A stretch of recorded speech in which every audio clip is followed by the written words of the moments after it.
Et si je vous disais qu'un pays d'Amérique latine, dirigé par des alliés de Maduro condamnés comme dictateur, a été qualifié d'ennemi de l'humanité par Marco Rubio, secrétaire d'État américain? Pourtant, à toutes fins utiles, ce pays est parvenu à passer inaperçu auprès de la plupart des observateurs géopolitiques. Le Nicaragua, petite nation d'Amérique centrale de 7 millions d'habitants, est dirigé par Daniel Ortega depuis 2007.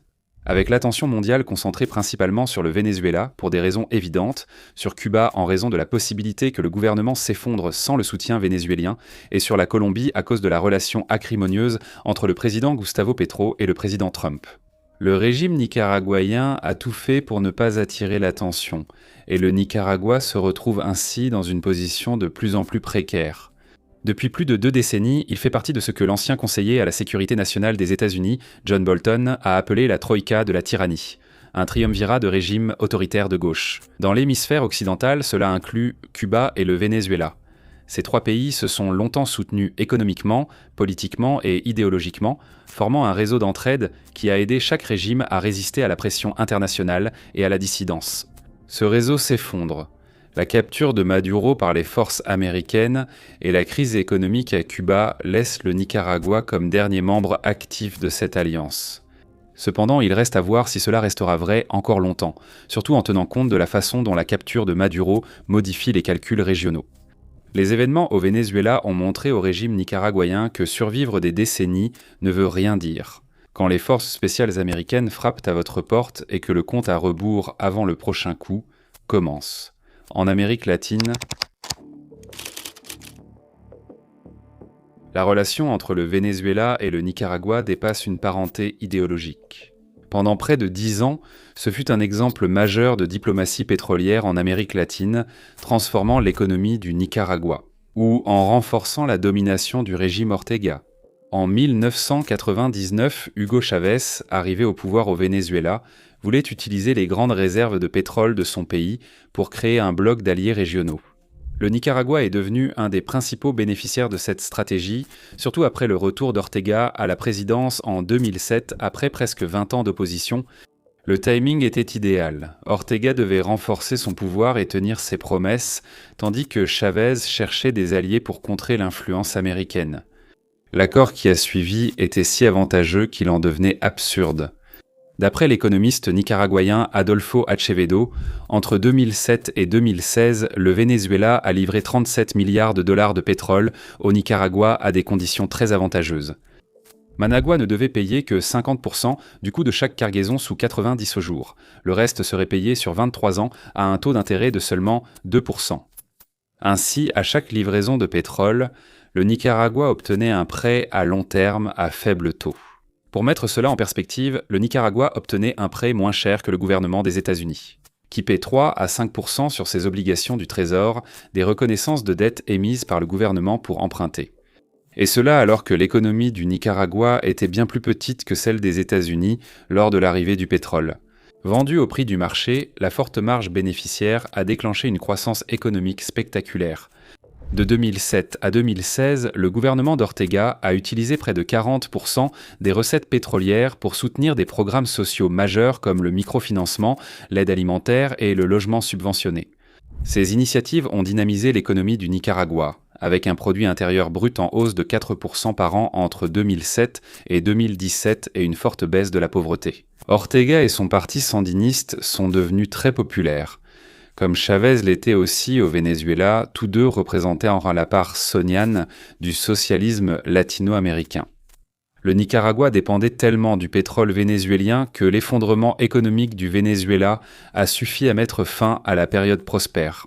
Alerte spoiler historique, l'économie du Venezuela était sur le point de faire exactement cela. La chute des prix du pétrole et la mauvaise gestion sous Chávez et Maduro ont dévasté l'industrie pétrolière du Venezuela. La production est passée de plus de 3 millions de barils par jour au début des années 2000 à moins d'1 million à la fin des années 2010. Les sanctions américaines ont accéléré le déclin, réduisant les expéditions de pétrole vers le Nicaragua à un filet. La relation entre Managua et Caracas n'a pas faibli, elle a simplement évolué.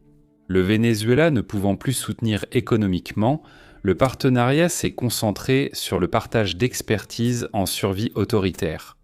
Les deux régimes apprenaient à écraser la dissidence tout en gérant les critiques internationales. Ils se couvraient mutuellement sur le plan diplomatique lors des forums internationaux. Lors des manifestations meurtrières de 2018 au Nicaragua, le Venezuela a soutenu Managua. Nicolás Maduro a déclaré sur Twitter que le gouvernement nicaraguayen avait vaincu des terroristes et putschistes, alors que le Venezuela était sanctionné. En 2024, le Nicaragua a soutenu ses alliés dans l'Organisation des États américains. Face aux protestations contre les élections controversées prolongeant le pouvoir de Nicolás Maduro, Daniel Ortega a évoqué l'envoi de combattants sandinistes au Venezuela pour réprimer une éventuelle contre-révolution armée. Bien que Caracas n'ait pas accepté l'offre, cela illustrait à quel point les liens entre les deux hommes forts latino-américains étaient redevenus profonds. Et nous vous avons raconté tout cela pour illustrer à quel point le régime nicaraguayen a été choqué lorsqu'il a appris la capture de Maduro, et à quel point leur réaction, ou plutôt leur absence de réaction, était significative. Selon la Prensa, l'opération contre Maduro a d'abord provoqué plus de 14 heures de silence. Il a publié un communiqué exigeant le respect du peuple vénézuélien et la libération de Maduro. Le communiqué était peut-être plus remarquable par ce qu'il n'avait pas que par ce qu'il contenait. Le régime n'a pas adopté son ton agressif habituel envers les États-Unis et n'a pas cité Trump. Arturo Macfield, ex-ambassadeur du Nicaragua auprès de l'Organisation des États américains, a qualifié cette omission délibérée de conséquence de la peur. Dans une interview avec Agencia Católica de Información Prensa, je cite « Ce qui s'est passé au Venezuela a provoqué la peur chez le gouvernement tyrannique. La dictature chancelle devant ces images de Maduro arrêté et humilié. La peur est telle que, malgré leur soutien à Maduro, ils n'ont jamais mentionné le président Trump. » Fin de citation. Cette retenue surprend pour un régime fondé sur la rhétorique anti-américaine. La capture de Maduro avait profondément changé la stratégie du Nicaragua, dépassant la simple perte d'un allié diplomatique. Le principal changement était que l'implication militaire directe devenait envisageable. Les anciennes administrations américaines utilisaient sanctions, isolement diplomatique et soutien à l'opposition. Et malgré leur caractère paralysant, elles n'étaient pas aussi menaçantes pour la survie du régime qu'une intervention militaire directe. L'action de Donald Trump au Venezuela montre sa volonté d'utiliser la force contre des dirigeants qu'il juge inacceptables. Pour Managua, c'était important car le Nicaragua est bien plus vulnérable que le Venezuela. Le Venezuela possédait d'importantes réserves de pétrole, une armée affaiblie dès 2026 ainsi qu'une certaine importance internationale. Cette action militaire présentait des risques géopolitiques, comme une intervention chinoise ou russe. Le Nicaragua n'a aucun de ces atouts. C'est l'un des pays les plus pauvres d'Amérique latine, avec pratiquement aucune ressource naturelle. Son armée est petite et principalement axée sur la sécurité intérieure plutôt que sur la défense extérieure. Plus important, son économie dépend des marchés américains, près des 2/3 des exportations allant aux États-Unis. Cela donne à Washington plus de levier qu'avec le Venezuela. Trump a aussi invoqué la doctrine Monroe pour justifier l'opération vénézuélienne, ajoutant une menace supplémentaire. La doctrine affirmant la domination américaine dans l'hémisphère occidental ne fait plus partie de la politique étrangère de Washington depuis des décennies. Trump l'a remise au goût du jour de façon énorme, selon ses mots, dans la stratégie de sécurité nationale et dans les discours après la capture de Maduro.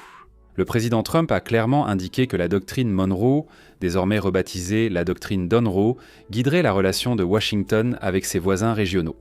Pour le régime Ortega, cela signifiait l'effondrement total des hypothèses guidant sa stratégie de survie. On pensait que la répression intérieure restait acceptable, tant qu'elle ne dépassait pas celle observée en Iran. Parce que fondamentalement, l'époque de l'intervention américaine en Amérique latine était révolue. La réaction du régime à la capture de Maduro a montré qu'il comprenait bien cette nouvelle réalité, selon des sources. La Prensa. Rosario Murillo, l'épouse de Daniel Ortega et sa coprésidente, a pris plusieurs décisions destinées à assurer la survie du régime. La première mesure a été de renforcer la sécurité autour de la résidence présidentielle, au cas où Washington tenterait une double capture présidentielle. Elle a ensuite encore limité les rares apparitions publiques de Daniel Ortega, selon la source. De nombreux militants sandinistes attendaient un événement public, le 10 janvier anniversaire de la dictature familiale, où Ortega attaquerait encore les Yankees. Cependant, cela n'a pas eu lieu, le gouvernement évoquant la santé d'Ortega. Murillo a aussi limité les apparitions publiques de son fils, Laureano Ortega Murillo. Le régime sert de liaison avec les puissances anti-américaines en Chine, en Russie et en Iran. Cela était considéré comme un moyen d'éviter de provoquer des tensions avec les États-Unis. Surtout à la lumière de la doctrine d'Unruh. En plus de ses tactiques de survie, Managua a cherché à se présenter comme un partenaire volontaire dans l'ordre démocratique mondial. Le 10 janvier, le Nicaragua a discrètement libéré des dizaines de prisonniers politiques, un timing peu subtil. La veille, l'ambassade américaine à Managua avait salué la libération de prisonniers au Venezuela et rappelé que plus de 60 personnes restaient détenues injustement au Nicaragua. Ce geste marque un changement notable du régime. Depuis les manifestations de 2018, Managua avait systématiquement éliminé l'opposition par une combinaison d'emprisonnement, d'exil forcé et de révocation de la citoyenneté. Des milliers d'organisations non gouvernementales et des dizaines d'universités ont été fermées, leurs biens saisis. En 2024, 46 journalistes ont dû s'exiler. Le régime n'avait montré aucun intérêt pour des concessions ou réformes. Tandis que le gouvernement y voyait un signe de changement, l'opposition dénonçait une manœuvre déclenchée par les événements au Venezuela. Il pourrait avoir raison. Sans la capture de Maduro par l'administration Trump, Managua n'aurait probablement pas libéré ses prisonniers. Selon un groupe local de défense des droits de l'homme, les autorités nicaraguayennes ont arrêté 60 personnes pour avoir célébré ou soutenu la capture du président Maduro. Alors que le Nicaragua tente de calmer Washington, il continue d'appliquer les tactiques répressives qui l'ont maintenu au pouvoir depuis des décennies. Seul le temps dira si cette stratégie fonctionnera, surtout si le gouvernement cubain s'effondre. Le Nicaragua tente d'éviter de devenir la prochaine cible de Trump, tandis qu'une menace plus profonde apparaît à Cuba, le grand-père idéologique de la Troïka de la tyrannie. Cuba traverse sa pire crise depuis la chute de l'Union soviétique, sans espoir d'aide extérieure cette fois. Selon les données du transport maritime et des documents internes de Petróleos de Venezuela, société anonyme, le Venezuela n'a pas envoyé de pétrole brut ni de carburant à Cuba depuis plus d'un mois. Les expéditions ont cessé avant la capture de Maduro, à cause des blocus américains coupant l'énergie principale de Cuba. Le Venezuela livrait à Cuba 35 000 barils de pétrole par jour, couvrant la moitié du déficit énergétique de l'île. Sinon, l'économie cubaine s'effondre actuellement. La Havane, jusque-là épargnée, subit désormais plus de 10 heures de coupures d'électricité quotidienne. Ailleurs dans le pays, les coupures de courant durent jusqu'à 20 heures. L'administration Trump mesure l'importance stratégique et symbolique de l'effondrement de Cuba et veut l'accélérer. Marco Rubio a déclaré que la tête du serpent, c'est la Havane.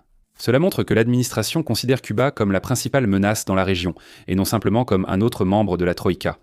Cependant, Trump a également laissé une porte ouverte, dans des déclarations récentes. Il a appelé Cuba à négocier rapidement, affirmant que, contrairement au Venezuela, le pays pouvait encore envisager une transition encadrée plutôt qu'un renversement. L'administration veut que Cuba réforme, sinon il subira le même sort que Maduro au Nicaragua. L'issue est cruciale. Si Cuba refuse de négocier et que Trump renverse le régime par intervention, ce serait le pire scénario pour Managua. Un changement de régime imposé à Cuba finirait de détruire la Troïka et instaurerait un schéma clair. Trump est prêt à renverser par la force, si besoin, les gouvernements de gauche et autoritaires dans l'hémisphère occidental. L'impact psychologique serait dévastateur pour le régime Ortega. Cuba a survécu à l'hostilité américaine pendant plus de 6 décennies. Elle a survécu à la baie des cochons, des décennies d'embargo, la chute de l'Union des républiques socialistes soviétiques et de nombreuses tentatives d'assassinat. Si Cuba ne résiste pas à Trump, le Nicaragua a-t-il une chance ? La survie du régime repose sur l'idée que solidarité révolutionnaire et engagement idéologique résisteront plus que la pression américaine. L'expulsion forcée de Cuba invaliderait cette hypothèse. Plus important encore, un changement de régime imposé par les États-Unis à Cuba réduirait considérablement la marge de manœuvre pour des solutions négociées ailleurs. Trump resterait ouvert aux négociations avec les régimes régionaux, mais avec moins de patience et des menaces militaires plus crédibles. S'il est prêt à renverser le régime de gauche le plus emblématique d'Amérique latine, le calcul devient brutal pour le Nicaragua. Soit négocier vite malgré des conditions sûrement dures, mais, espérons-le, acceptables, soit risquer une option militaire désormais réelle et efficace.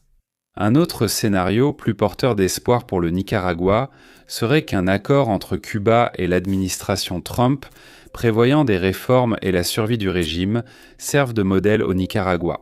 Une transition négociée à Cuba indiquerait que Trump accepterait moins que la destruction totale du régime si certaines conditions sont respectées.